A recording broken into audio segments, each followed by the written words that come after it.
Need a boost? Sometimes all it takes is tapping into your inner cool. Icebreaker's gum helps you unleash the confidence within. Each chew releases a rush of icy flavor powered by cooling flavor crystals, sending a wave of refreshment to reinvigorate all your senses. Icebreaker's convenient pack fits everywhere, from car cup holders to backpack pockets, so you can find your cool wherever you go. Grab Icebreaker's gum online or at a store near you. When it comes to online college, Southern New Hampshire University is so good, it's scary. Listen, the facts don't lie. SNHU has degree programs that fit your goals, online classes that fit your life, and real support at every step. And if that wasn't enough, they've got some of the lowest online tuition rates in the U.S. This is an airtight case, you guys. Visit snhu.edu/morbid to get started. That's snhu.edu/morbid. Chilling crime cases are mysterious, but finding coverage shouldn't be. With the State Farm Personal Price Plan, you have options and can personalize your plan to help create an affordable price so you can get back to cracking all of life's bigger cases. Talk to a State Farm agent today to learn how you can choose to bundle and save with the Personal Price Plan. Like a good neighbor, State Farm is there. Head to statefarm.com to get a quote. Prices are based on rating plans that vary by state. Coverage options are selected by the customer. Availability, amount of discounts and savings, and eligibility vary by state. Hey, weirdos, I'm Ash. And I'm Alaina. And this is Pre-October Morbid. Yes! Happy pre-motherfucking October.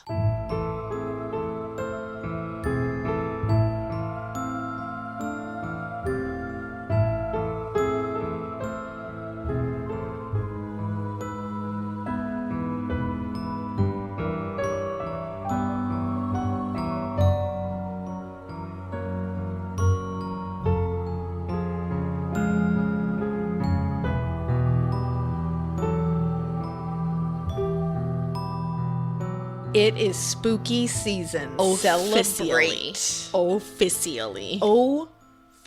Do you know who says that? Who? Detox. I was just going to say, I knew, that sounds familiar. I love that. The best. But yeah, welcome. And welcome to the first Listener Tales episode of Pre-October. Yes, bitch. And in case you're new here, Pre-October is just September. In case you couldn't put those together. But, we don't really like to call it September because it's a little boring. Everything is really just in reference to October, which is the greatest month of the year. Everything is all relative to October. And I know sometimes people are like, oh my God, it's fall. Everybody's obsessed with fall. And it's like, but it just there's something in the air. It's magic. It makes me feel warm inside. Because I like winter too. It's like the start. Like I feel like, you know what it is? Fall is the start of like all the like holidays that you spend with like your fam. Feeling and, like, cozy. It's cozy and the best spooky. food. I can wear a sweater so I can eat all the extra food. Like, guys, I've already made 2 pumpkin loaves with a maple butter frosting. Yeah, and step back for a second. Sit down. Sit down. Because that is the best shit I've ever eaten in my life. I had a piece for breakfast today. It's so good for breakfast with coffee. You know what? Correct. And I'll post the recipe because it's a recipe I found online. So good. I'll repost it because that person who made it, Sorry if you hate this word, but it is the moistest fucking it bread. is. Because I hate that word too, but like, bitch. It is. It's great. I'll post the recipe for sure. I'll put it on my social and then I'll put it in the show notes even because you know what? Let's give that person a bunch of traffic to their cooking blog because they're badass. And I use their recipe every single year. It's so good. My grandma loves it. We dropped She some does. off the Yeah. other I made day. her a loaf and I also made pumpkin pasta.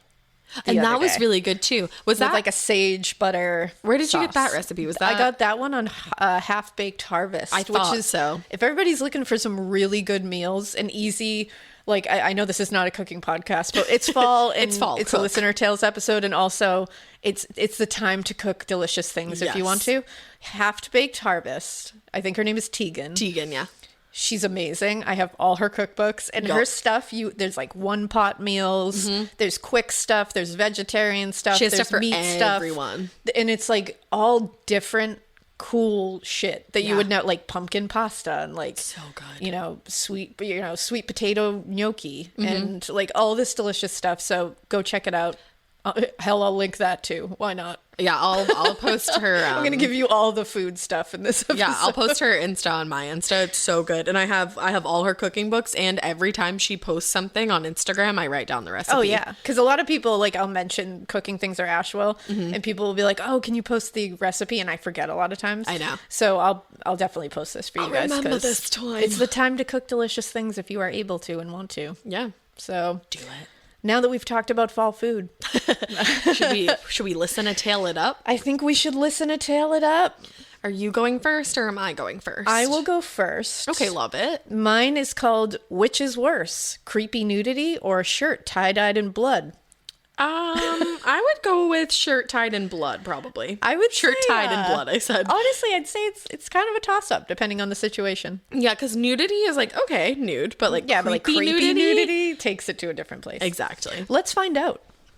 It says, "Hey guys, just like everyone, I want to start out by saying how much I adore listening to you two. You two are so funny and relatable. Thank you. Thanks. I love the goofy banter. Thank you, because we just gave a perfect example of that. You're welcome. Thank you. It makes me feel like I'm hanging out with friends rather than having a couple of boring stiffs talk at me. Yeah, I that love sucks. that. We never want it to feel like that. It's my favorite compliment. We just want to vibe with y'all. If you ever want to do a live show at a historic 200-seat theater in a town of less than 1,500 people in one of the most inaccessible rural places in the lower 48, let me know. I'll hook you up. Hi, this is me letting you know. Honey, we're going to talk after this. Hello? That sounds amazing. Letting you know. Oh, I'm not even kidding. We're talking after this, so thank you. Below, you will find a 100% true story that happened years ago to my husband and myself. It starts out bad, has what seems like a happy ending, then blindsides you with a roundhouse to the testicles. Just giving you fair warning. I love it. Both Hubs and I are You said testicles, but it said Did testicles. I thought I said testicles. Maybe I misheard you. I thought you said I don't know. Either way, it's going to roundhouse kick you. It's going to either roundhouse you in the testicles or the testicles. Depends on who you are. Both Hubs and I are kind of professionals now. Bah ha ha ha. Gasp, gasp, snort, giggle. You don't know how ridiculous that is for us, but true. And also don't really know what happened to the main character in any real sense. So please don't use names. I didn't put any names in the story, so it probably shouldn't be too hard. That's iconic. Thank you that for that. You did that. Yeah. Because sometimes, like, my brain reads too fast. Like, that's why I fuck up on my words. Yeah. And then I'm like, oh, and I said the name, and then it's like, oh, fuck. That's what happens to me. I always end up like, whoops, I said the name, and then I feel terrible, and then I it's just a lot. It's a fuck up. So you know? I really appreciate you not putting the names in if you don't want me to read them. Also, this is really long, but the details really make the story, in my opinion. Get on your boots, put your rig in 4-wheel drive, and away we go. I have a rig now? You do. I live in the Northern Rockies and have spent a ton of time exploring all the legit middle of nowhere that can be found in Montana, Idaho, Washington, Oregon, Wyoming, etc. I was just talking about Montana. You were. One thing Hubs and I always seek out are natural hot springs for soaking. I love that that's the thing you do. Why is that your vibe? Like, That's very relaxing. Why I love that. can't that be my vibe? Right? As you can imagine, you meet a lot of characters at these places. I would think. I've talked with my fair share of trust fund hippies, in quotes, transients, off-the-gridders, crunchy spiritualists, witches, kooks, Hello. and weirdos. Unfortunately, many like to bathe nude, and you can see a lot of wrinkly tits and bits that you'd be very, very much rather not seeing. This story occurs at one such hot spring. It was towards the end of a 2-week road/camping trip, and we're planning on spending one last night at a pretty remote hot spring a few hours from home. When we got there, it was late morning and decided we would go up and have a soak before we set up our tent and stuff. We arrived at the gravel parking area at the trailhead. There were already 2 rigs there, a newer Subaru Outback and a pickup that was straight out of a 70s horror flick. Yes. Already, I love it. Now, I myself happen to have my very own 1973 4 miles to the gallon indestructible rust bucket with gun racks, 45 years of unwashed mud and dust, and unidentifiable smells, stains, and sounds. Amazing. So we actually were lightly mocking the new Subaru owner. Oh, Brody, where am I going to get my almond milk latte out here? And completely ignored the murder machine. We completely ignored the murder machine. I love that. As you walk up the trail to the hot spring, there are several undeveloped camp spots. Flat areas with rock rings for fires, no toilets, no tables. There was one with a bunch of nice new gear. Brody, I forgot the organic free-range eggs for breakfast, including a variety of expensive high-tech women's clothes hanging around, coolers, firewood, and food strung up in the trees in fancy bear-proof containers. At the very next spot, there was an old, torn-up, and duct-taped back together single-person pup tent. It looked like someone pulled it out of the dumpster behind the Army surplus store 20 years ago and used it daily ever since. The front flap was open, and the only thing inside was a single ratty, stained blanket. Ooh. Gross. There was nothing else at the site, no evidence of a fire, no clothes, nothing. At this point, Hubs and I were lamenting how annoying it is when someone camps right next to you at an empty campground, but still didn't think much of it. That would be me doing that because I'd be like, we are camping right next to the only other we people are friends. Like, this is happening. We continue up the hill to the hot spring. First, let me describe this hot spring. Ooh, thank you for doing that. Do it. Imagine a hot tub made out of rocks that someone stapled to the side of a cliff. Okay, now make that the prettiest thing you've ever seen. The trail ends directly at 3 narrow steps that go into the pool. This sounds beautiful. It does. It is the only access point in and out. One side is a really steep waterfall of hot water. Ooh. The other sides are like an infinity pool. Water runs off the edges down a hill that is basically a 90-degree cliff that falls 200 feet into a whitewater section of the river. It is beyond stunning. It sounds like Picturing that, I'm literally feeling calm. Yeah, right? Like, oh. Was that Reiki? I loved that. Thank you for this, right? I'm feeling it. Now, as we approach, I can see a man sitting on the steps, effectively blocking the entire way in and out of the pool. Rude. As we walk up, his back is to us. He was rail thin and filthy with matted-looking shaggy gray hair. He was definitely naked. Put your bits away, sir. Soaking naked is just a thing at hot springs. You get used to it. Personally, I get a sunburn in moonlight, so I always have on swim shorts and long sleeve rash guard because sunscreen is expensive, y'all. I feel this so hard. Yes. So hard. I got a long sleeve bathing suit this year because sunscreen is expensive, and I also have the world's most sensitive skin. That's literally, and when you said I get sunburn in moonlight, me too. There's not one part of me that doesn't feel that. Like, it's literally. We're so Irish and I can be next Scottish. to a lamp in my house and I'll get a sunburn. I put my arm out the window and I literally am burned within 3 seconds. Oh yeah, I have more freckles on like my right arm. She does. Than my left because it's like near the window a lot. That's really funny. Yeah. Now, however, he was sitting one step down and hella man-spreading, so he was definitely waggling the bait and bobbers at eye level for anyone in the pool. Ick, ick, ick. She foul. wrote that, but I felt it. Your home should show off who you are. Now is the time to boldly write the newest chapter in your home story. And your main character? It's Ashley. Ashley has styles that balance timeless appeal and modern trends to bring your personal look home. Yes, these are well-crafted and affordable pieces with eye-catching design, but they're also built to stand up to real life. With features like stain-resistant performance fabric, options that are incredibly durable, easy to clean, and stain-resistant with machine-washable covers. Plus, Ashley provides fast, reliable, white-glove delivery right to your room of choice, so you can style your space without any stress. Ashley was nice enough to send us a bunch of new pieces for my pod lab at my house, and when I tell you they deliver it to your room of choice, unfortunately they did have to deliver to the attic, but they could not have been nicer about it. I got, or was gifted, I should say, the Revion Lake sofa and love seat. It's in this like olive colored velvety fabric. It's so nice. I will say it is so freaking easy to clean because if you know me, you know that I have a white cat and a black cat and then a multicolored cat. The white cat loves to just roll all up on this furniture and leave his hair everywhere, but it's so easy to vacuum. I also got the Meili coffee table. So I have that, like I said, in my attic, but I'm ready to order another one for my living room because this coffee table is so beautiful. It has this like antique old money vibe to it. I absolutely love it. And then finally, I got 3 actually of the core stone end tables. They have little shelves in them so you can dress them up and, you know, kind of like personalize them to your style. I highly, highly recommend all of the pieces that I got. And I just recommend Ashley in general. It was such an easy process to shop with them and the delivery, all of that from start to finish. It was awesome. Visit your local Ashley store or head to ashley.com to find your style. Getting paid twice a month doesn't mean money is scarce. It just feels that way. That feeling makes you do weird stuff, like putting things on a card you didn't need to. Earnin removes that feeling. With Earnin, you can access up to $150 per day of money you've already earned, plus up to $1,000 between paychecks. Standard transfers take 1 to 2 business days with no mandatory fees, and expedited transfers start at $3.99 and cap at $5.99. 5 million people are already on it, and honestly, it's wild it didn't exist sooner. Download Earnin on the App Store or Google Play, spelled like earning money without the G.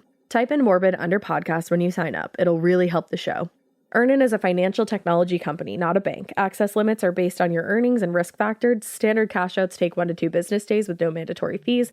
Expedited transfers available for a fee. Tips are voluntary and don't affect the service. Available in select states. Terms and restrictions apply. Visit earnin.com for full details.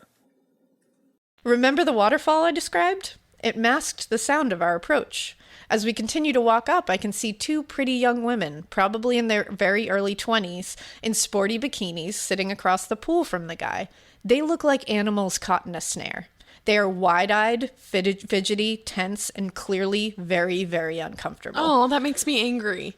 I know. They see us approaching before the guy hears us. They look up and see our librarian who married Sasquatch act coming up into coming into view up the hill, and you can just see them tear up with a relief. Oh my goodness. That hurts my heart. Librarian who married Sasquatch act. I love that. I love that is who you guys are. Great. At this point, the guy notices their attention behind him and whips around. He gives us this look that froze my fucking bones. Ooh. I've never before and never since had seen such malice and anger on someone's face. He almost immediately goes completely blank, though, like someone pushed a button and turned him off.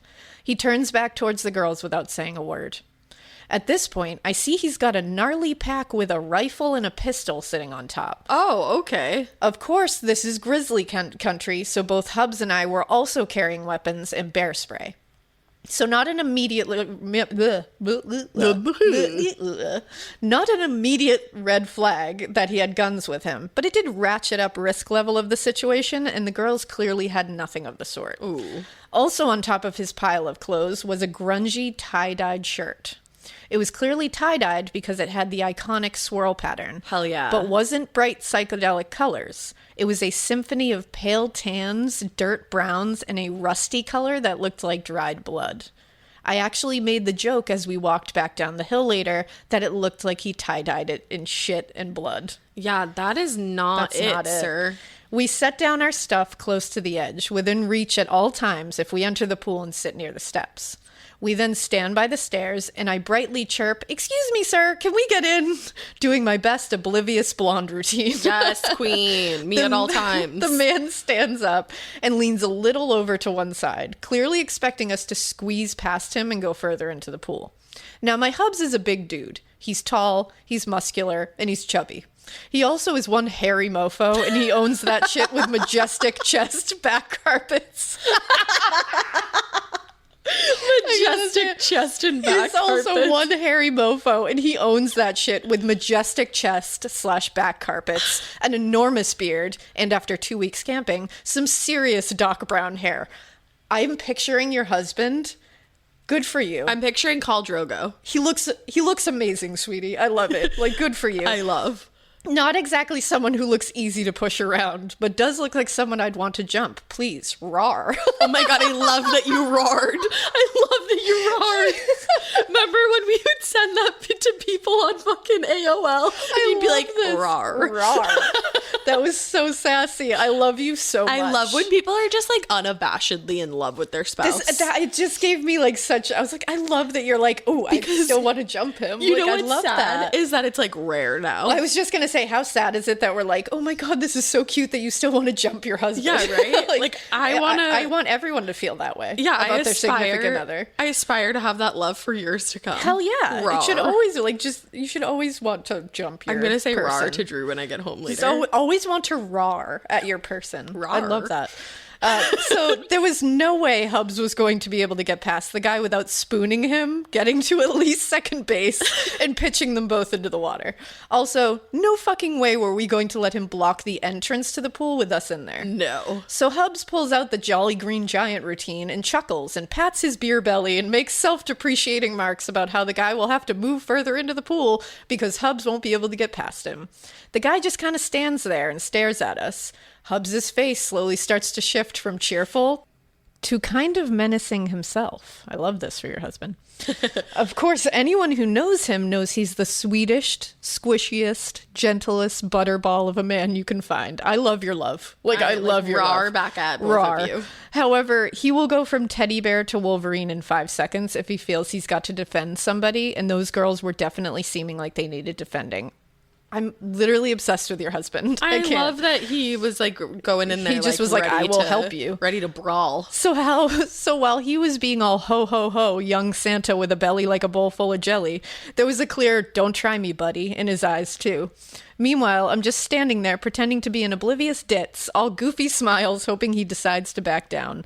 Also, remember, this guy's wearing nothing but his birthday suit and grime. Oh, I forgot about that, actually. Oh, boy's naked. So I'm trying to avoid eye contact with either the upstairs or downstairs set of balls. Ew. The guy eventually grumbled and sighed, but moved across the pool to sit close enough to one of the girls that their thighs were touching. Ew, what the fuck? At that point, the girl leapt up and swam over to me and made some asinine exclamation about my clothes, but was really just trying to get away. Oh, I fucking hate this for him. Her friend also came over and we made high-pitched, chatty small talk while Hubs clearly positioned himself between the 3 of us and the dude. Good. Hubs, hoping to calm the situation, tries to make small talk with the guy, but can't get him to give even more than one word. Vague as fuck answers to anything. Until he asks about the model of the guy's rifle.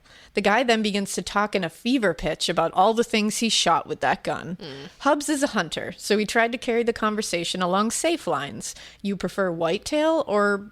Muleys. Muleys? Is that it? I don't know. I think it's muleys. Do you prefer whitetail or muleys? Yeah, I pulled a moose tag last year, but never saw one all season.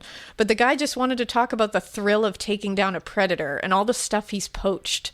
Okay, fucking most dangerous That's game. it. Like, calm Chill down. out. With a healthy dose of, quote, goddamn fucking government can't tell me what I can and can't kill. Now, while this is extra creepy in context, you actually come across the occasional, and unfortunately not so occasional, asswipe with these opinions in the area we are from. So it wasn't a super huge red flag at the time, just, oh shit, one of those clowns. That he's like, I'm just going to kill whatever I want. Yeah. Those red flags are starting to add up, though. I was going to say, all of these together. Yeah, sketty. After about a half hour of this, the girls exit the pool talking about how they're going to go make lunch. As they get out, the man's eyes never leave them. As they get about 10 yards down the trail, the guy starts to mutter, fucking self-righteous whores. Look at those slut outfits. I bet those filthy cunts are a very horrible term. Derogatory term for lesbian. Yeah, I know Fuck off, sir. Yeah, and he said, I know it. Slut outfits, like my bathing suit. Bathing suit and you're naked. You're literally like, you're a slut. You are naked, sir. And she says, we of course are horrified. But before I can launch into a tongue lashing that would paint a gigantic bullseye in the middle of my forehead for this bastard, Hubs kind of awkwardly chuckles and babbles something to the effect of, not really any of our business, is it? Doesn't impact me who other people love. If I was a woman, I'd be a lesbian too. Ha ha ha. Iconic. He's just trying to be like, I don't want this guy to kill me, but I gotta make sure he knows that that's fucked up. Yeah, exactly. The guy ignores him and then looks directly at me and says, women are the root of all evil. Eve led Adam into the original sin. I'd be like, you need to get the fuck away from I'd me be like, before I hit you. I gotta leave. Now, I've had a beat to let my brain catch up to my mouth for the most part, and recognize starting an argument here probably isn't the wisest thing. I think you are being smart. But I'm also an irredeemable fucking smartass. Hell yeah. I feel that on such a high level. Yup. So I responded with, well, what the fuck do you expect from a rib?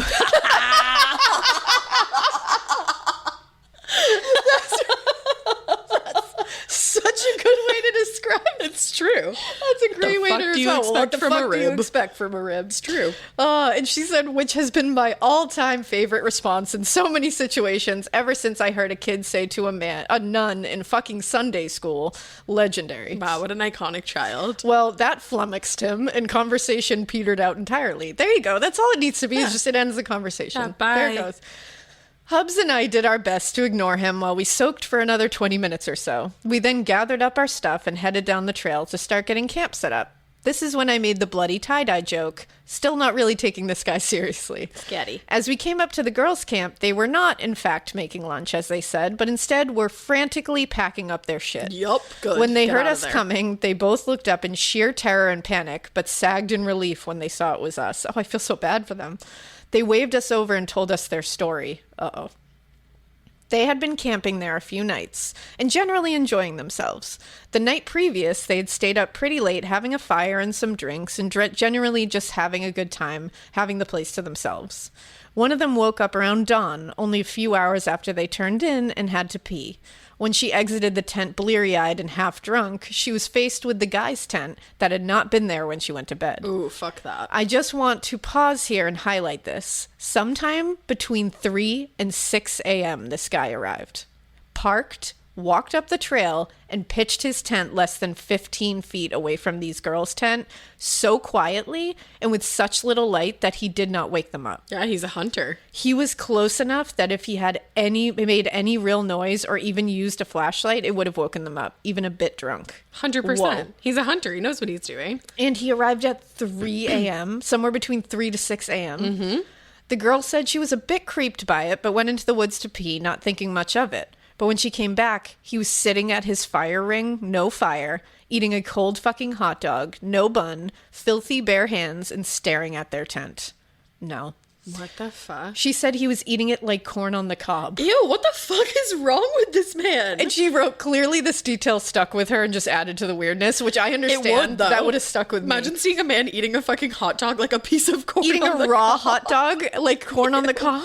Like, that's fucked. She said he smiled and then turned to face the other way. She kind of just ignored him and went back to bed, chalking it up to, there are so many fucking weirdos at hot springs, they're generally harmless. I don't know. This guy's got a weird vibe. Something bad here.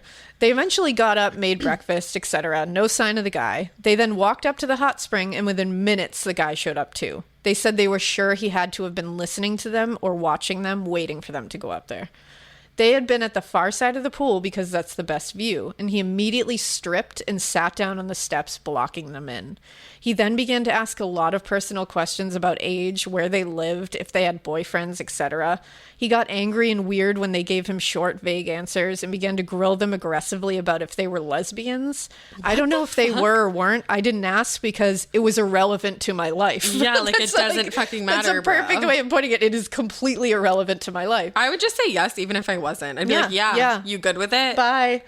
But they did say they denied it adamantly because it was clear that this was a danger zone. I was just going to say that when you said that, like, this guy looks like he's a scary person. Like, I what wouldn't the even fuck, like, though? I wouldn't even talk to him. Well, I'd that's just the thing. Which it sounds like they were trying not to. Yeah, But he clearly. was blocking them in. So it's like, what are you going to do? But I would say literally nothing that I thought would even slightly set him off. I would just so be like, scary. It's just ridiculous. Like, why are you mad that I'm a lesbian? But he refused to believe them. At this point, he started to vaguely preach at them off and on with long periods of awkward and creepy silence. he thought they were lesbian, hate so he's this. preaching at them. Like, literally go fuck yourself into oblivion. They said at one point, one of them asked him to move so she could go pee, and he told her, no, just pee in the hot spring. I'd be like, what the What? fuck? I'd be like, No. how would I like, no, not like, I can't. Yeah.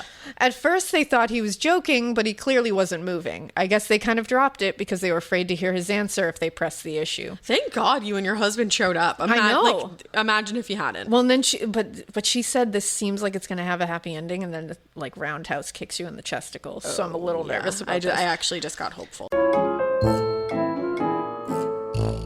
We showed up maybe a half hour after that. The girls were like, fuck this, fuck that guy. We had planned to stay another night, but we are noping the fuck out of here.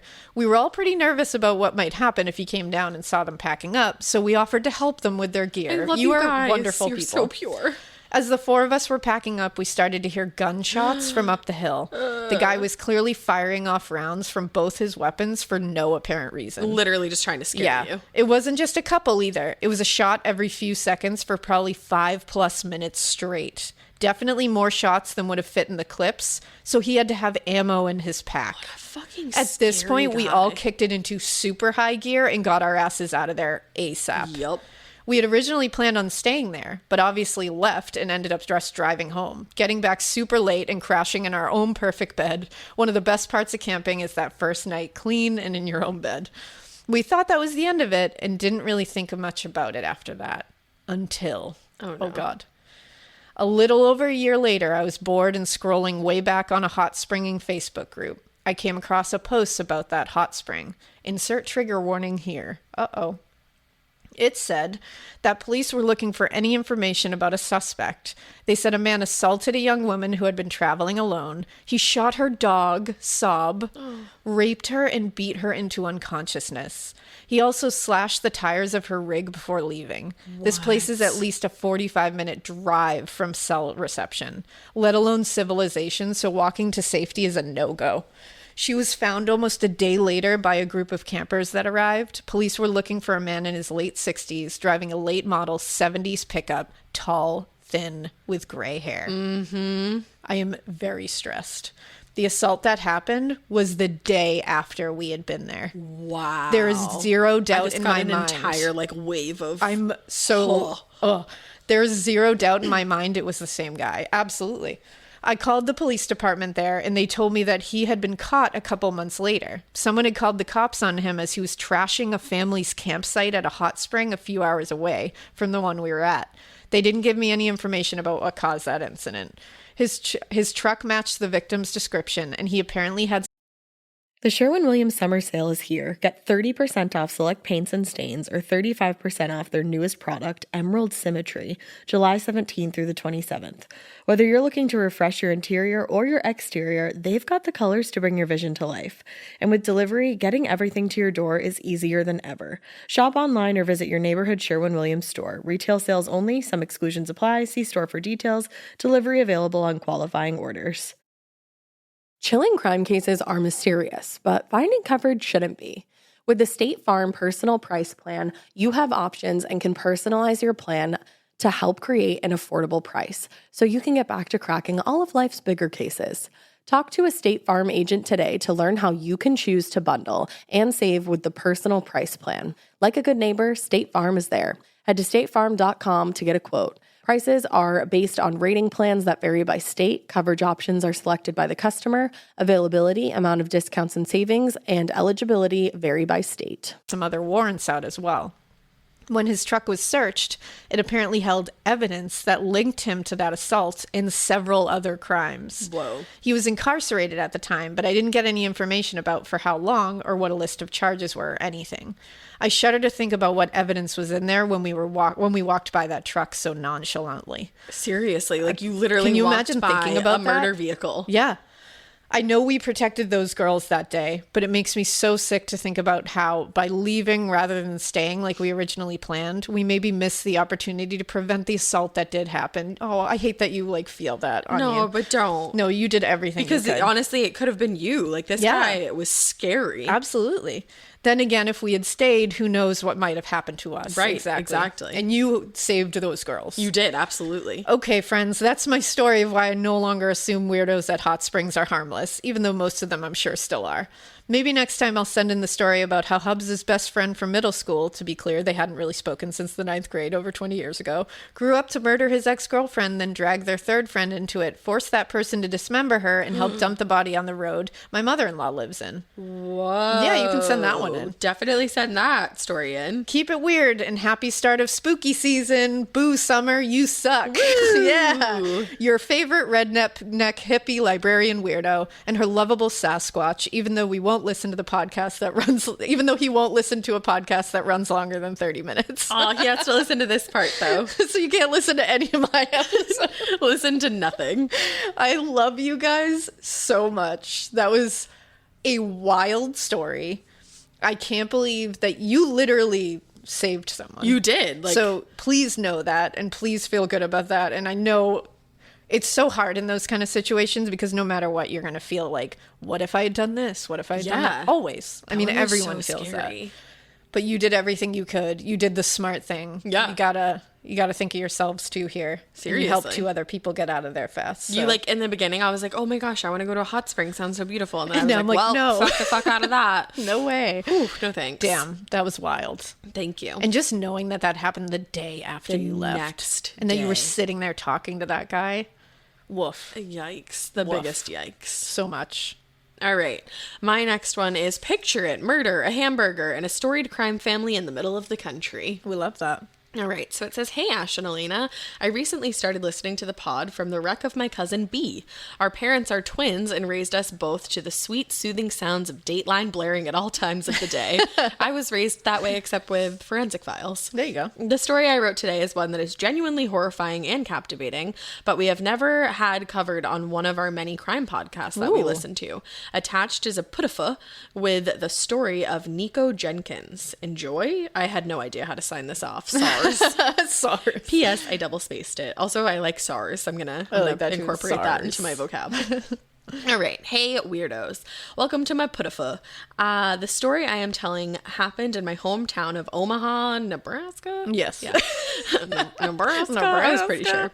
When I was 14 years old and thoroughly freaked me out, but also I could not stop following it.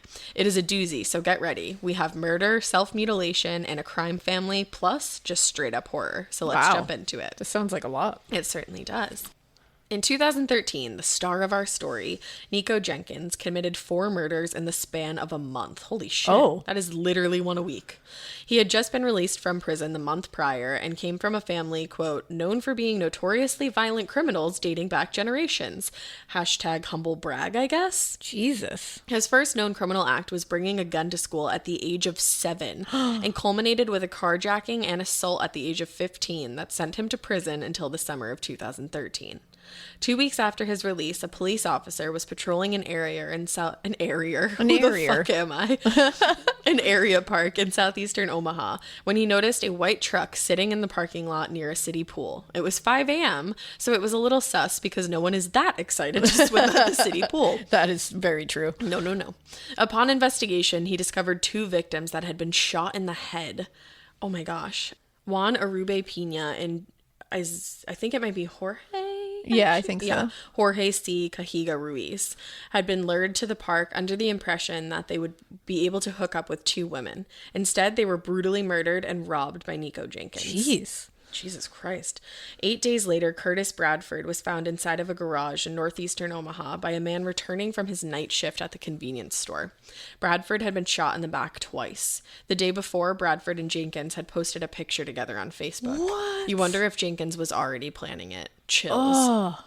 Curtis Bradford had met Nico Jenkins while in prison and was the only victim that Jenkins knew. I can't believe he posed for a photo with him. Like knowing the day full before. well that he's going to kill him. My God. Finally, on August 21st, 2013, Omaha police responded to a shots fired call.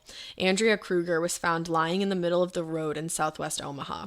Andrea had finished her bartending shift and had stopped to grab dinner from McDonald's on the way home. She was driving down Fort Street when a car carrying Nico Jenkins pulled in front of her car and forced her to stop. That's horrifying. Jenkins then killed her, with police finding multiple wounds from a 12-gauge shotgun to her face, neck, and shoulder. What? That's insane. Jenkins then removed her from her car, finished her half-eaten hamburger. What? Like, what the fuck, dude? And drove away in her car. Holy shit. On August 30th, Jenkins was arrested for unrelated terroristic threats charge because this guy apparently liked a diversified criminal profile. Jeez. However, police had gathered enough evidence to charge him with 4 completely randomized murders that had been committed over the span of 10 days. Yeah, because it's like there's nothing that connects these. Nothing. And I thought they were over the course of a month. They were over the course of 10 days. That's wild. Jenkins confessed to the murders, telling police that he had done them as, quote, a sacrifice to the Egyptian deity Apophis. Yeah. Wow. To protect his kingdom with, quote, animalistic savage brutality. His own words from a letter written to the local paper. Wow. I also wonder if he's one of those, like the Night Stalker who's just trying to do it for shock value. Yeah, exactly. And like, do you even care about that, actually? Exactly. Now, buckle up your seatbelts and hold on to your hats. The trial for the murders is where the story really gets creepy, as if the brutal murders weren't enough. By the way, creepy is a massive I was going to say, understatement. how did they get worse? And also, if you hear somebody mowing their lawn, I'm sorry. Me too. In February of 2014, before his trial began, Jenkins tried to sue the state of Nebraska for $24.5 million. Why? Sir, like, kindly fuck yourself. Like, why, though? Why, you must be asking? I am. Because they wrongfully released him from jail in the first place, which I kind of agree with, but it is neither here nor I was there. going to say, weirdly, I'm like, Yeah. And it's also like, you released me from jail, so you owe me money. You They're owe me like, money now. yeah, we fucked up by accident. We're not paying you for that. Yeah, like, no. Thanks, though. He went on to blame the correction officers for the 4 killings. He said he was struggling with his mental health while in prison, but the correction officers ignored his schizophrenia, bipolar disorder, and OCD. Well, that is fucked, but it does not give you the right to kill 4 people. Except look at the next line. The judge had Jenkins evaluated, and it was determined that while he had antisocial personality disorder, he was faking psychotic symptoms and did not have schizophrenia, bipolar disorder, or OCD. Good try. Wow, it makes you like 10 times of more asshole to lie about that when people actually suffer from those. Like, wow. Awesome. Wow, you suck. Awesome. Wow, I'm really angry. Nico Jenkins was declared competent to stand trial, and the judge ruled that he could represent himself in court. Never a good sign. No. He bundied it. Yep. Throughout the trial, Jenkins continued to tell the story of his devotion and sacrifice to Apophis. He spoke in tongues, howled, and laughed as the prosecutors detailed the murders of Guadalupe Pena, Jorge C. Cajiga Ruiz, Curtis Bradford, and Andrea Kruger. He was found guilty of all 4 murders on April 16th, 2014. I've never heard of this. Neither have I. Crazy. We're going to have to cover this like, in its entirety. Now, not to keep this horrible story going, but there's more. Nebraska had legalized the death penalty within the span of Jenkins' case. Oh. So it's okay. The psychiatrist who had previously declared him competent to stand trial approached the judge with concerns that Jenkins was unable to understand the death penalty proceedings against him. What? And that's like a real thing. But if he's competent to stand trial, you could be competent to stand trial, but still not necessarily understand. Yeah, that makes sense. Okay. That happened in like another like pretty prolific case. Yeah, I was going to say, that sounds familiar. I forget what it was, but it was like you couldn't get the death penalty because you didn't understand. Because you couldn't understand the full repercussions. Okay. I think it might have been in a crime countdown that we covered. Oh, maybe. Anyway, he once again underwent a competency evaluation, and the judge ruled that Jenkins was not competent to proceed with the death penalty trial. All right. Wow, this is getting wild. It is. Jenkins himself rebuked the claim, saying, quote, "I am competent to proceed. I am not going to participate in any more evaluations. It would be a waste of time." He was then declared competent to stand sentencing, and the date is set for July 7th, 2015. That's crazy. Oh, wow, it's only going to get crazier. In the months leading up to the death penalty hearing, Jenkins engaged in several acts of self-mutilation. Mutilation. Yep, I don't know why I said that. Mutilation. Mutilation. Mutilation. First, he carved 666 on his forehead, except he did it while looking in a mirror, so it was backwards. Fucking idiot. Wow. Oh, I hate this next one, and you are going to hate it too, everyone. He then sliced his tongue to make it look more serpent-like, question mark. And carved the phrase Satan on his face. No problems with the mirror stitch this time. He learned the first time. Finally, he mutilated his penis twice and had a total of 65 stitches on his face and genitals. A delightful guy. Wow. In May of 2017. Also, how was he able to mutilate himself that many times? It's like, that's the other thing. Can we pay attention here? Is anyone watching him? Yeah, like, what is going on? In May of 2017, 5 years after the murders, Jenkins was sentenced to death. He tried to appeal his case to the Supreme Court in 2020, but it was denied because OBS. Yeah. I know this has been a long and twisted tale, but I needed to share this story that had my hometown in its clutches for 5 years. Thank you. Yeah. There is so much more to the story, but it would turn this pitiful into a novel. His mom, sister, wife, and uncle were all convicted of their involvement in the case. They helped him carry out his murders. We are covering this. Goodness. Stay weird, but not so weird that you make human sacrifices to an Egyptian deity, murder someone, and finish their dinner and carve 666 onto your forehead backwards. M. Wow. I cannot believe neither of us have heard of that before. I've never, ever heard of that. That's like seriously wild. Seriously. My goodness. That's absolutely wild. Wow. Thank you for that. Seriously. All right, let's see. What do I have next? Nana Jan, you slippery bitch is a really good one. I have Nana Jan, you slippery bitch. Yes. All right, let's see. I gotta make it bigger because I don't have my glasses. Hey, weirdos. I'm Laurel. Go ahead and say it. It's cool. Thank you, Laurel. Hi, Laurel. I said it like, should I say? I'm Laurel. Go ahead and say it. It's cool. I shared this listener tale back around Halloween after having a kick-ass spoopy October party where we had a tarot reader, a medium, bloodbath punch, a mini booze-filled piñata, which we broke open with a broomstick, and so much more. Why weren't we invited? I was just going to say, how dare you not invite us? How dare you?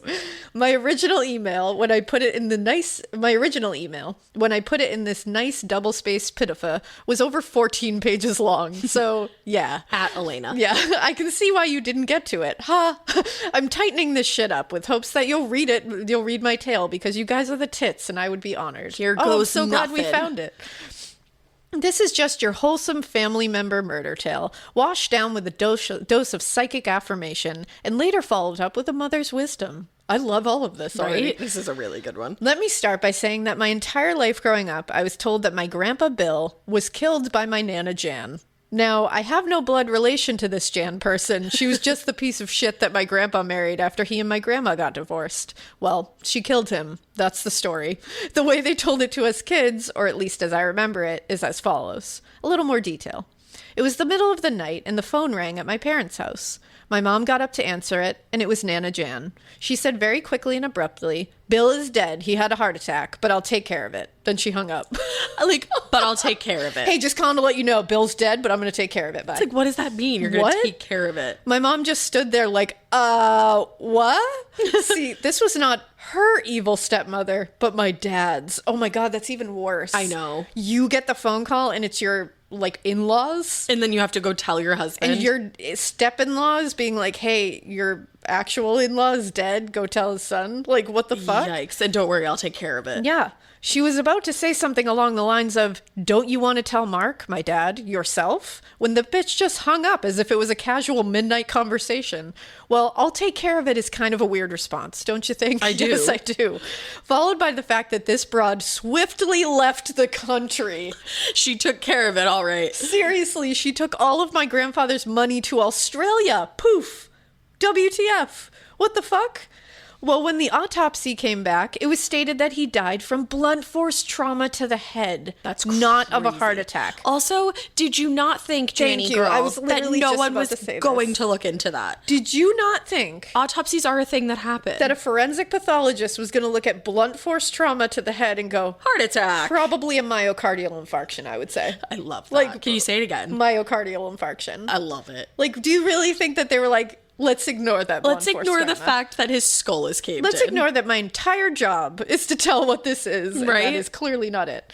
So that's the initial story. I always thought this was fishy. Like, why wouldn't my dad have pressed charges? Or at least have the detective look into it more. I've just thought about this situation so much growing up, especially now that I'm a true crime obsessed weirdo. That's probably why you are. Exactly. One recent weekend, when my sister and I were hanging out, we got into a great conversation about my grandpa and what had happened to him. We were talking about Getting scared is one thing. Getting a thrill is, well, you want more of those in your life. The Genesis GV70 is built to thrill, baby. A thrilling yet elegant design always makes driving the GV70 an exciting adventure. Its powerful athletic stance screams performance and turns heads. Everybody's looking at you, girl, or boy, or whoever. Command the road and experience a class-leading standard 300 horsepower. Oh my God. Plus, discover the different dynamic drive modes for all different terrains. Choose between the different terrain modes for whatever road conditions you may encounter. The Genesis GV70's award-winning technology and performance lets you drive with comfort and drive with confidence all at the same time. It's an exciting SUV with intuitive tech that can make your ride smooth even when the road isn't. And its blind spot cameras allow you to see what's next to you. It's like having eyes on the side of your head. That's pretty iconic. Its performance, by the way, is measured not only in power, but in how it makes you feel confident, sexy. The Genesis GV70. Learn more at genesis.com and feel the GV70. Okay, let's have some real talk, just one-on-one for a second.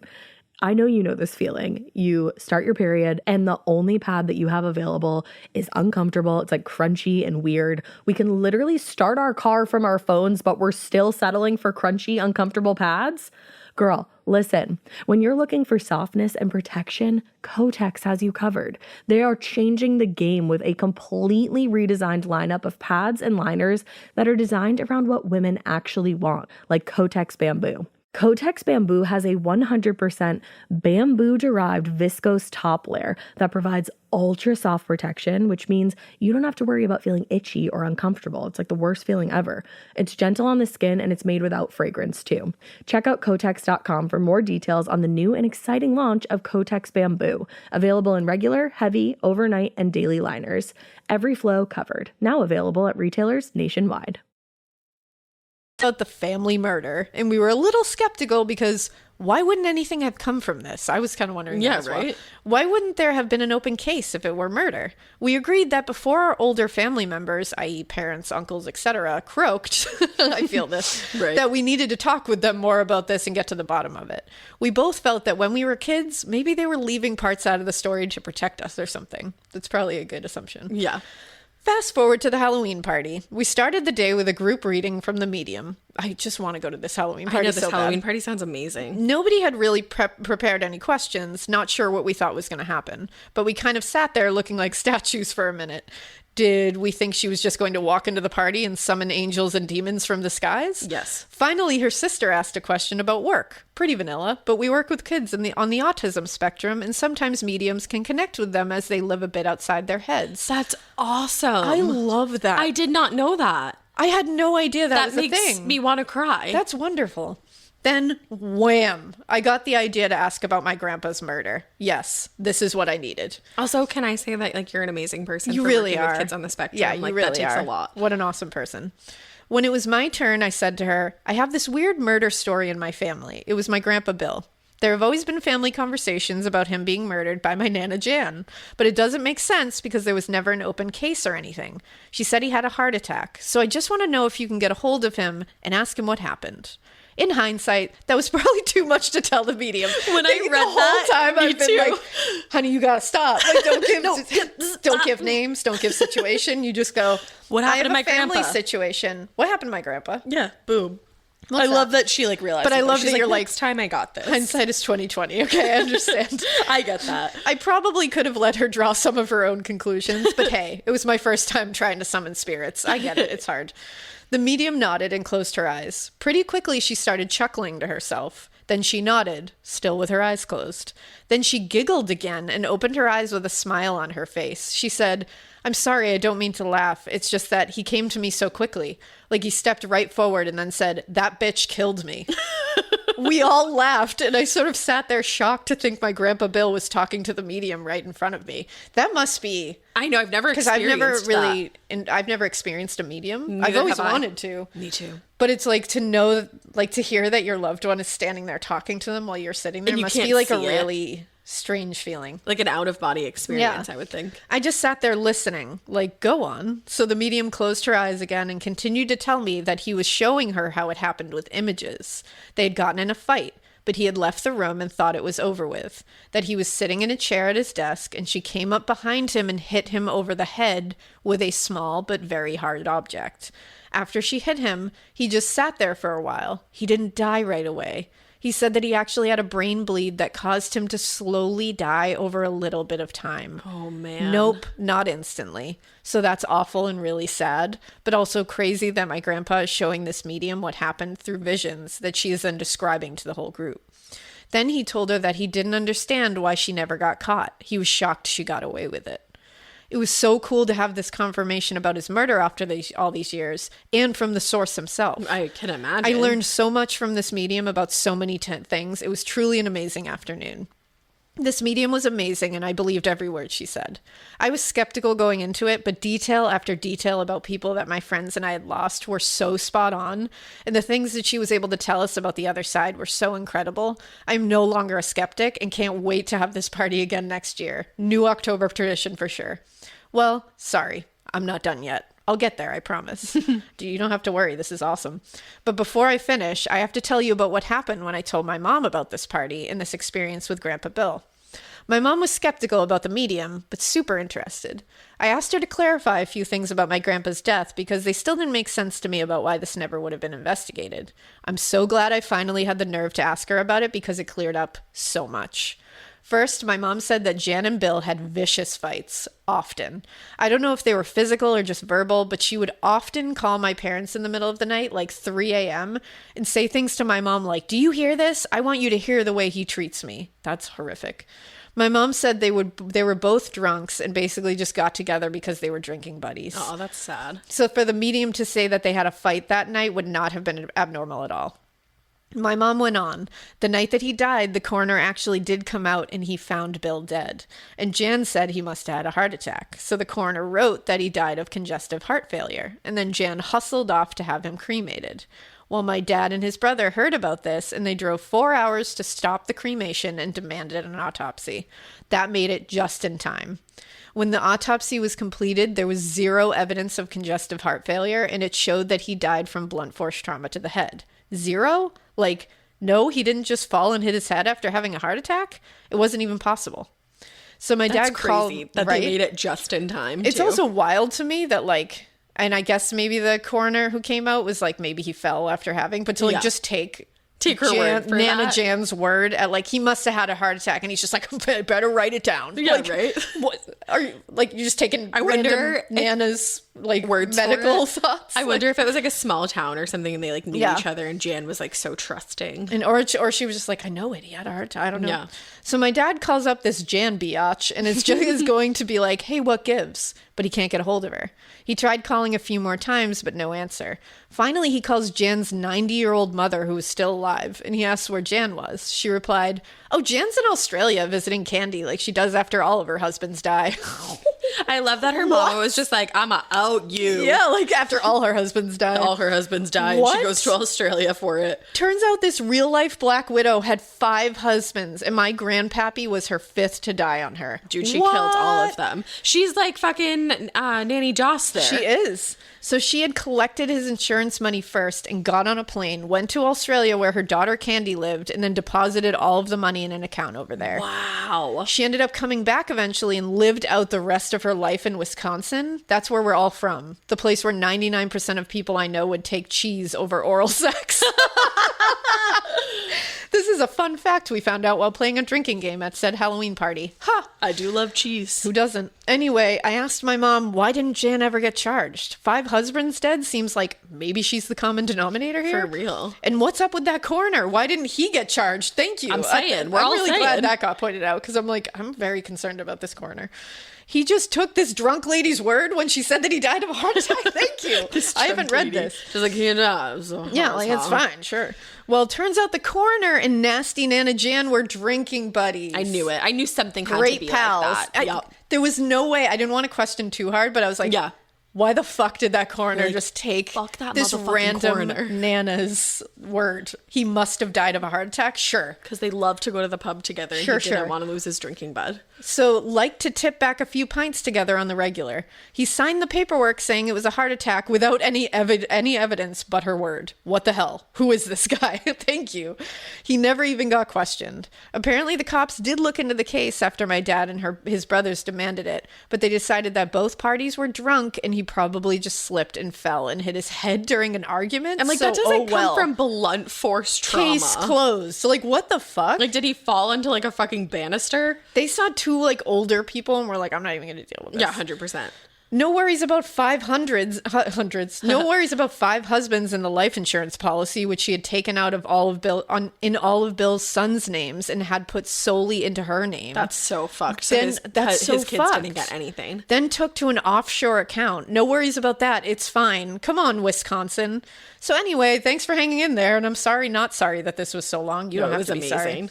I also have a ghost story about living in the old Coors family mansion up in the mountains of Colorado. If you'd like to hear that one, just let me know. I'm letting is you me know letting right you now. I want to know. You guys are the best, and I love all of your different podcasts. But Listener Tales really is one of my favorites, so I hope you liked this. Loved I loved it. And don't forget to keep it weird, but not so weird that you kill 5 guys and take all of their money to an offshore account and never get in any trouble for it, okay? Thanks. Bye. Love, Laurel. And Laurel attached a picture of Grandpa Bill, and he's a stunner. Yes, let me see this. A stunner, I say. Stunner. Is he holding a cigar? Fucking yes, Bill.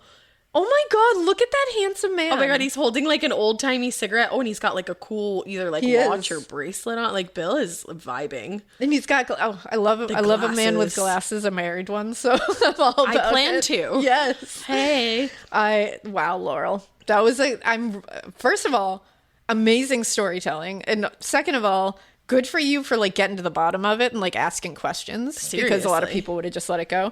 And 3, I'm so sorry that happened to your Grandpa Bill. I know. I'm like really sorry that happened. That sucks. I hate it a lot. And that sucks for him. Nobody should ever live the rest of their life with some asshole who they just fight with all the time who eventually murders them. Yeah, nobody No one deserves should that have at all. No.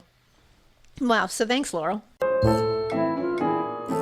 All right, my next one also features a Nana. I feel like Nanas are becoming a theme here. I love that. Nana's murder house. My Nana was not the murderer. Just clarifying that up front. Good to know. Hello there, mistresses of mayhem, babes of badassery. I love your podcast. I love that. I love that so much. I also love that you said mayhem. Yeah, whatever. It's fine. I also love that I can listen to 2 ladies that also live in New England and get excited when I hear a reference to a place I know. Hell Not yeah. in a creepy way, I promise. It's great because you can actually pronounce the names of things correctly. I love that you think that because nobody else does. I was like, that is the first time I've ever heard somebody say that to us. But so thank you for that. I love it. You never realize your invisibility more than when you're screaming at a podcaster how to pronounce something and they can't hear a darned thing you say. Oh yeah, it happens to me all the time. Yeah. Anyway, I live in Rhode Island, but I grew up in Mass, and my family is from North Attleboro. Hey. My dad used to live there. I didn't grow up there. Westport, next door to Lizzie Borden River, and actually there is a theory that Andrew Borden's illegitimate son committed the murders, and he lived in Westport, but that's for another kind of listener tale. Ooh, I want to look into that. I actually literally didn't even know Wait a that. second. This is a listener tale. See what I did there? Oh, she said, but that's for another kind of listener mail. Oh, there you This go. is a listener tale. Ooh, See what I did there? like Now that. I do. I've been listening to your podcast for a while now and thought you'd like the story, but questioned whether I should send it. You'll see why. But today, after listening to Listener Tales 21, I thought, fuck it, this is a great story. Yes. It is. So here's my story. It involves paranormal, cheap grandparents and an adorable pup named Layla. Amazing. Like I said, I didn't grow up in Attleboro, but I did live there for about 2 years in my Nana and Grandpa's house. My Nana passed away in 1996, and my grandpa went into a nursing home in 2012. I'm sorry. I moved there to take care of this house while he was in the nursing home and also pay the expenses, etc. I was living there alone.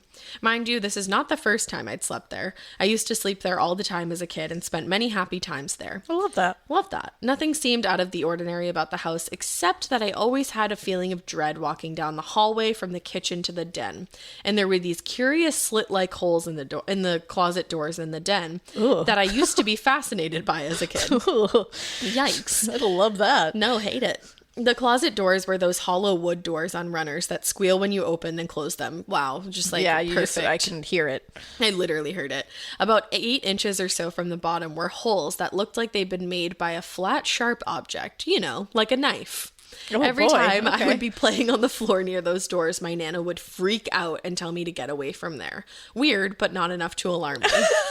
I love it. I love the things that people all over I just like, ignore. I didn't think I anything love about it. I love it. Then we look back in hindsight and they're like, weird I ignored that. Yeah, right? It wasn't until right before I moved into the house alone that my dad thought it would be a good idea to tell me, yes, these holes had been made by a knife. There it is. Why? Because a woman had been brutally stabbed to death in the house. Oh, my. By a budding serial killer named Thomas Knott. My dad told me the whole story as if he remembered it, but I'm quoting from a news story here because I feel they can explain it better than I can. The following is taken by a column by Mike Kirby that appeared in the Sun Chronicle on March 24th, 2013, 50 years after the murders occurred. Great job citing your source there. I know, that was wonderful. Thank you. On January 25th, 1963, 15-year-old Elaine Martin returned to her Blank Lane home after classes at Attleboro High School. Her home was ransacked and covered with blood. Then she spotted the body of her mother, 38-year-old Edith Martin. Hardened police officers say they had never seen such a violent act. 7 kitchen knives were used in the assault. 5 were severely bent. Signs of a struggle were found in 4 rooms of the house. Medical examiner Dr. James Shamey counted at least 31 stab wounds on the victim. Wow. That's insane.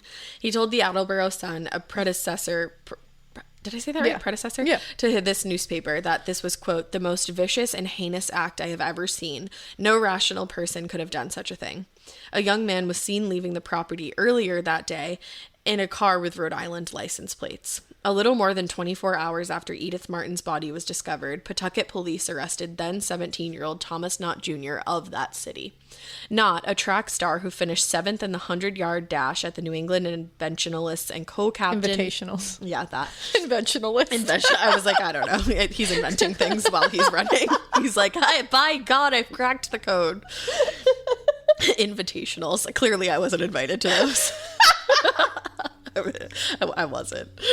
Oh. And co-captain-elect of the Tolman High School football team had been questioned less than a year earlier about the murder of 19-year-old Nancy Ann Frenier of Pawtucket, whose mutilated body was found in a pond 3 months after she was reported missing. I know that name.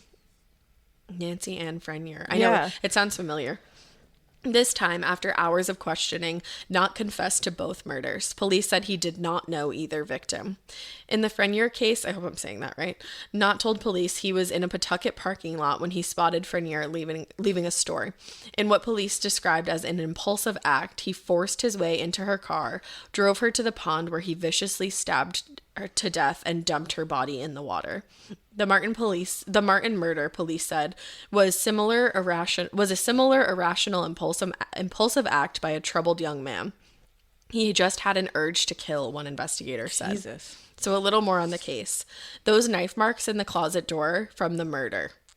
Jeez. I knew it. As soon as he said like slits, I was like, that's a knife. I was like, yikes. And he had been able to get into the house to murder Edith because she had left her keys in the door. He had used 7 of her own kitchen knives to stab her, and he'd chased her throughout the house. That's a nightmarish That's image. so scary. Yes.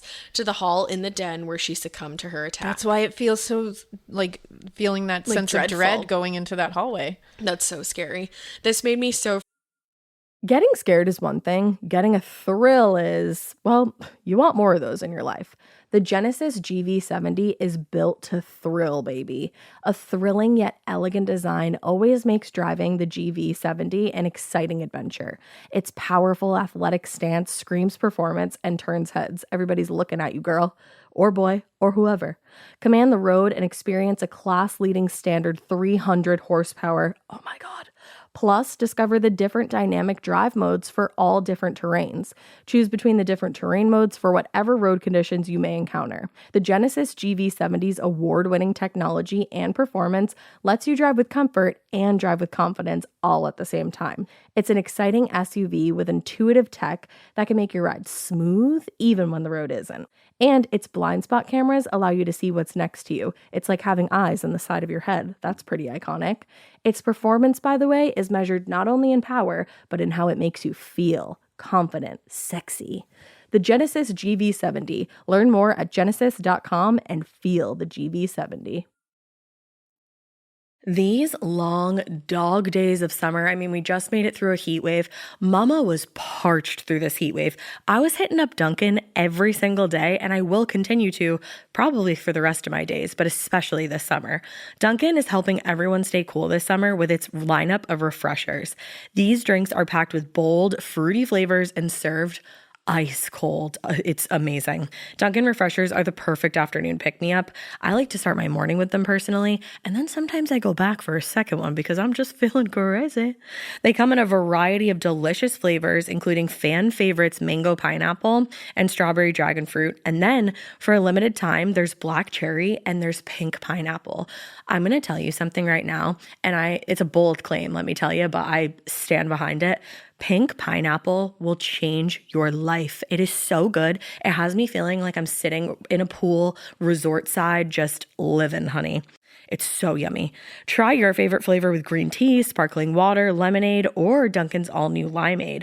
I haven't tried the limeade yet, but I'm going to. Usually I get my drinks made with green tea and occasionally lemonade, but I do really like the green tea. Or if you don't want to build your own, try one of Dunkin's curated refreshers like the Cherry Lime Ricky or the Ultimate Pink Daydream. The Cherry Lime Ricky, scrumptious. I could drink like 3 of these a day. They're so freaking yummy. Head to Dunkin' today and find your favorite refresher. Dunkin' refreshers contain less than 1% fruit juice.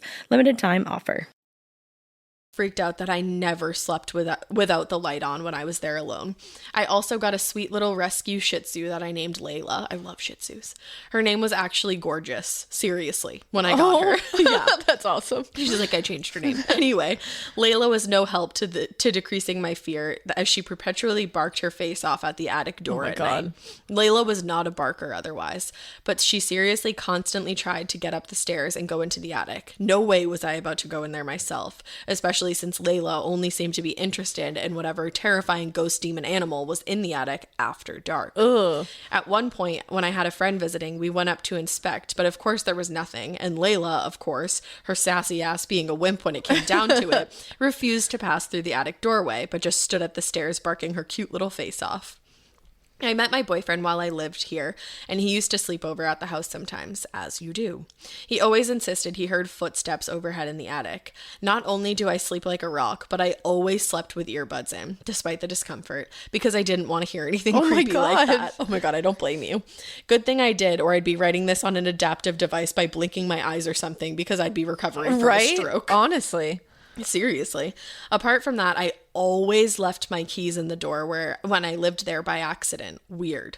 That's crazy. Wow. Because that's how he was it's able. Like, I was going to say it's like the same kind of scenario, just replaying itself in a different timeline. Yeah, it's creepy. Also, that literally happened to me the other day before I even read this listener tale, and I lost my keys for like 20 minutes, and I was like, somebody stole them out of the door, Drew. Like, oh my God. And he was like, actually, I put them under my hat. He's like, please calm down. He was like, I put my hat over them. I'm really sorry. Back to the story. I'd also like to note that the column I quoted here was written while I was living in the house. Whoa. No one told me. Also weird. I moved out in 2014 after my grandpa passed away and we had to sell the house. I now live in an older but much less haunted house in Rhode Island with that same boyfriend, a cat named Gansett, and a pup named Fitzy. I love that. More about Layla below. I suppose you might be asking, why the hell didn't my Nana and Grandpa replace those closet doors? I was wondering that. That's where the cheap ass part comes in.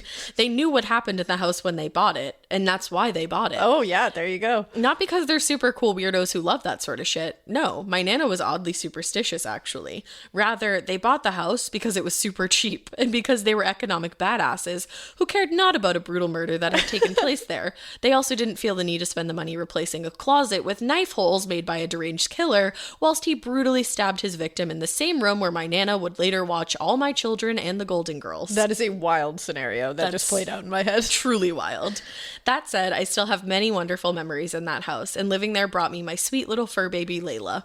She and my dad became best friends to the point that they began to look alike. Oh, sadly, both she and my father passed away this year, as 2020 has been a heartbreaking hellscape of epic proportions. I'm so sorry. I choke up while even writing this lighthearted romp into murderousness. Actually, another quick tale that just happened while I was writing this. My boyfriend and I spent last night at my parents', now just my mom's, I guess. I sat by my dad's urn and asked him to give me a sign. There have been many instances where both my mom and I have felt his presence, but for some reason I wanted something tangible. I was also a couple of gin martinis in at that point. I told him I needed a real glaring sign from him, so I knew he was there. My dad was always a witty person who liked to make wisecracks at my expense. Well, next morning we woke up to a literal sign with nothing but a heart on it stuck in the front yard. Shut the fuck up. Apparently my dad's friend had brought it early in the morning.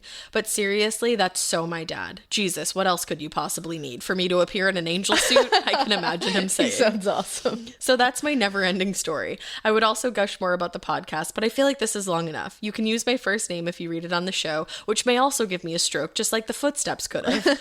I attached pictures of my dad, Layla, and the sign, as well as a link from the Sun Chronicle article for your reference. You are amazing. Wow, what a story. That was so good. And wait, I need to scroll and see the heart. Oh my god, the heart sign. And now they call it my dad's sign. I love that. Oh my god, I love that. And they put it in the backyard where his truck used to be. Oh my god, and your dad is a precious, precious man. Literally. Oh my god, so and sorry Layla. That you lost him and Layla. I love Layla. Wow. Oh, and you know what? He looks like a fisherman. He does. Doesn't he? He just looks like, and he was also my hero. She wrote, he also has like the most Massachusetts vibe. Like, he does. He just gives off that vibe. You always know a fellow Massachusetts. You do. You always do. That's what we call them here. Also, you're adorable, and I love you with Layla. Literally. Oh, I love you all. I just love you all. That was a crazy chat. The fact that they were living, imagine walking by that door every day and there's just knife holes in the door and you know what happened. No. Like, that's a lot. Seriously. That's a lot. I'd be like, if I had known that, I'd be like, Grandma, Grandpa, like, I'm going to Lowe's. I gotta go. Like, we're going to get a new door for y'all. Yeah, we gotta go. You need to watch Golden Girls in peace, not with this looming, scary thing. Yeah. All right, let's see. What should we end on here? I think we should end on a listener tale consisting of a chiropractor, a floating torso, and a possible taco stand. Yeah, I'm not sure either. I'm sure that I want to read this right now. I'm very sure. All right, greetings to my favorite fellow weirdos. Greetings. My name is Lexi, and I'm a 22-year-old from Iowa.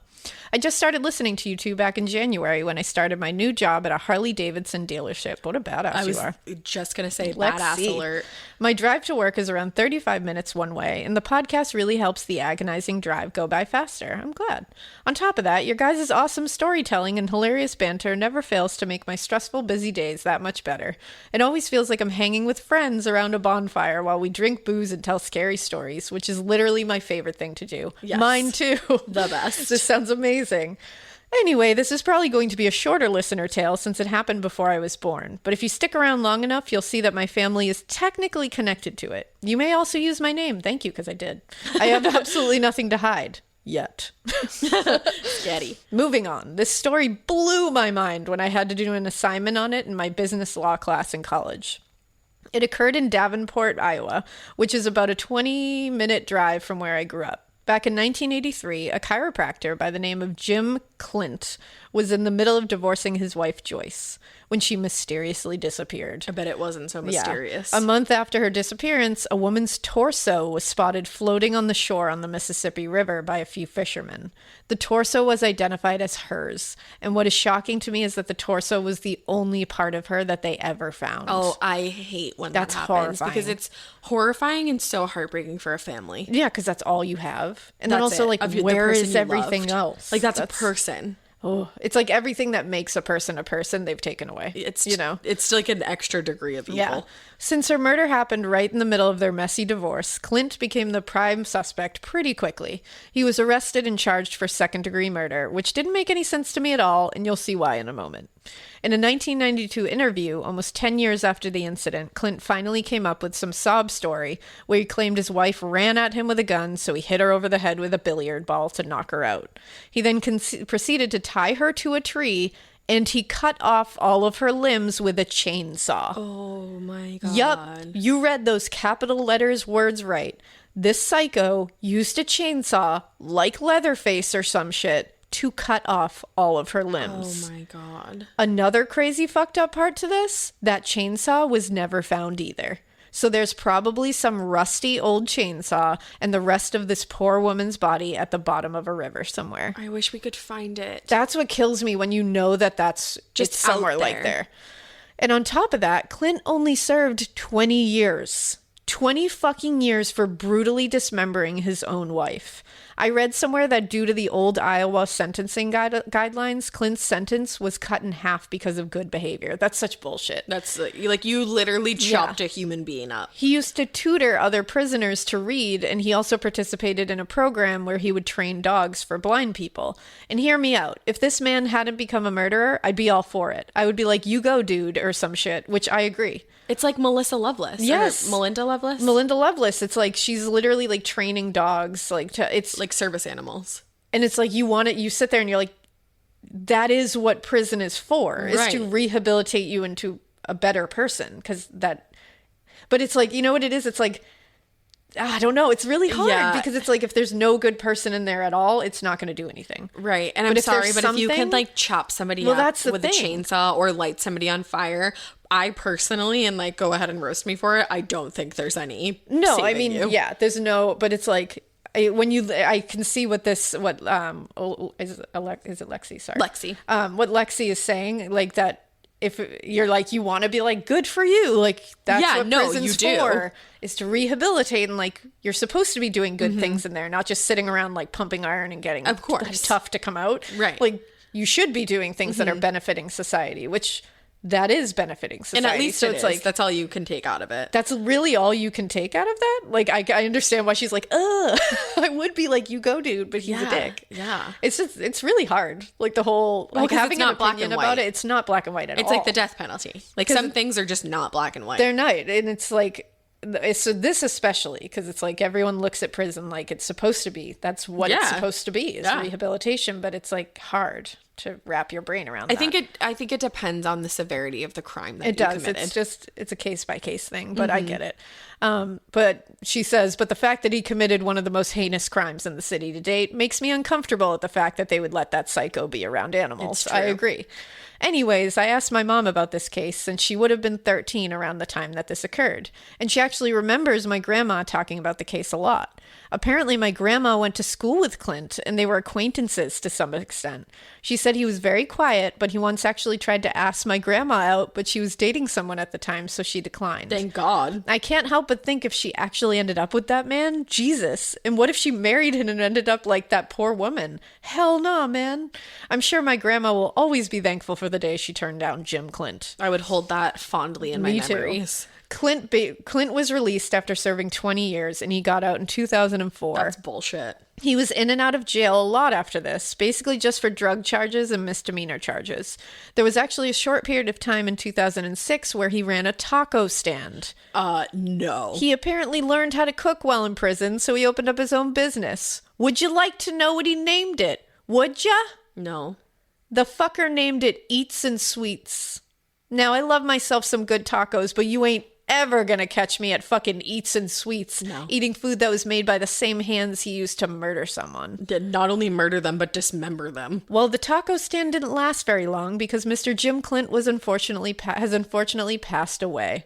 Oh no, whatever will we do without him and his wonderful tacos? Please tell me you sensed the sarcasm. I sensed it. Ah yes, in 2010, Clint passed away at a hospital in Davenport after what the media claims was a bad fall. The doctors said Clint was, quote, code blue and unresponsive when he was transported. He was 62 years old. Wow. Well, that's about it for that crazy story. All I can say is I hope Joyce Clint is up there resting easy and Jim Clint is down in the pits of hell getting the shit beaten out of him by Satan himself. Hell yes. In conclusion, I hope you guys have a wonderful day. Also, always remember to keep it weird, but take it away, Ash. Oh gosh, not so weird that you do any of that. Like just literally don't keep it that weird. None of that at all. Wow. That was a wild, wild story. Seriously. And the fact that it took him that long to like come clean with it and that he eventually admitted to it, that's crazy. That one was like really sad. Man, I couldn't even take it away intense. with that. Yeah, these were wild. Yeah, these were like really intense. We didn't even have I don't think we had any like actually haunted things. No, we had all brutal murders. Yeah, so. and I think next time we'll have to do a haunted listener tales. We'll definitely obviously, for spooky season. For October. Exactly. Hello. So thank you guys for sending these in and continue to send them in, please. We love them. We're going to try to get to literally as many as humanly possible in the span of the next million years. So yeah, probably continue sending them in because they're so much fun, so crazy, and we love them. Yeah, and we hope you keep listening. And we hope you keep it weird. When it's rare that you go to a hot springs and there's a really creepy guy there, but like keep it so weird that you have to become a hero in that moment because it's amazing. Definitely don't keep it so weird that you murder somebody and then eat the rest of their McDonald's meal because that's just a whole fucking story in and of itself. Don't keep it so weird that you're Nana Janet and you just run off to Australia after you murder your husband and tell everybody like, I'll take care of it. It was a heart attack. I don't know what to tell you. And don't keep it so weird that don't keep it so weird that you're that gym guy because I really fucking hate that guy. And definitely don't keep it so weird that you buy a murder house and you don't like fix the doors where the murder happened. Yeah. Yeah. Fix the doors. Yeah. And don't let people message you in the middle of recording. Yeah, fuck those people. Like, come on. I mean, at least they waited for the end. Thank you. All right. Love you guys. Bye. Bye.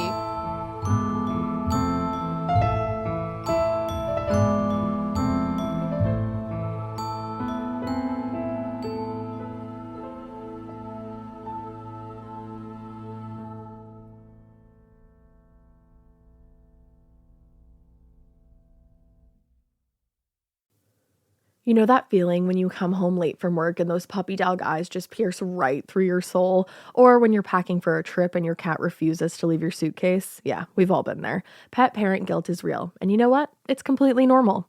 That's exactly why Hill's Pet Nutrition exists. They understand that being a pet parent means being human, with all of our imperfections and daily juggling acts.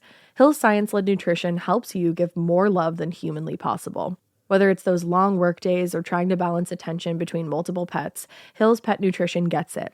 They've created science-based nutrition that supports your pet's lifelong health so you can feel confident even when life gets hectic. Because you're only human, there's Hill's. Science does more. Ready to let go of the guilt? Find the right food at hillspet.com/podcast. That's hillspet.com/podcast. Do you remember in school when your teacher had a favorite of everything? A favorite marker, a favorite element, and yes, even a favorite student?